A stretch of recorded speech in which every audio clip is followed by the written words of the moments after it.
Where's the beef meatloaf? After trying different ingredients, like I did with a portion of this one, and different methods, including the classic methods, for me, I still haven't beat this particular recipe.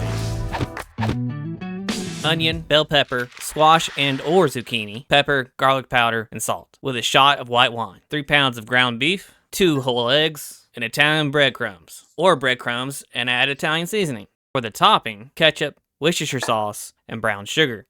Start with brown sugar, add about a tablespoon of Worcestershire sauce, then add ketchup until you get the desired consistency. You should be like, ketchup? A sauce? Yeah. We want a fine dice on our vegetables. When you think you're fine enough, you're probably a little arrogant unless you liked and subscribed, and then you're a 10.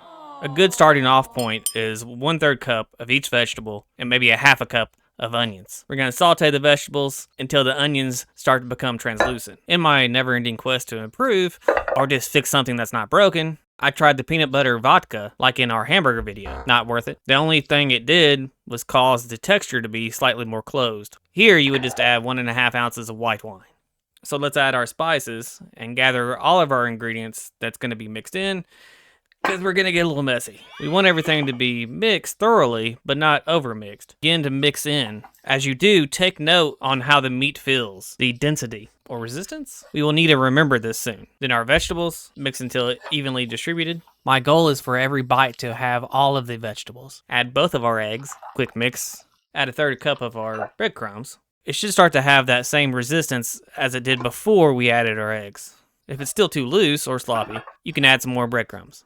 I stick mine in a loaf pan and form it. If you have an hour to spare, place it in the fridge. Before we bake, we need to base our meat with our topping. Since this is raw meat, we're going to spoon it on.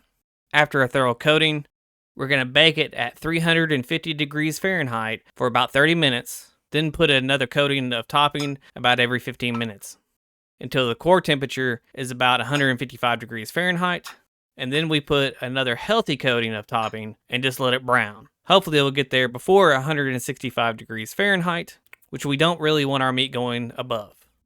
And here's our finished product. You will get a slightly more open texture than this, although I would be happy to pay for this as well. Don't send me your bills. Shouldn't have said that.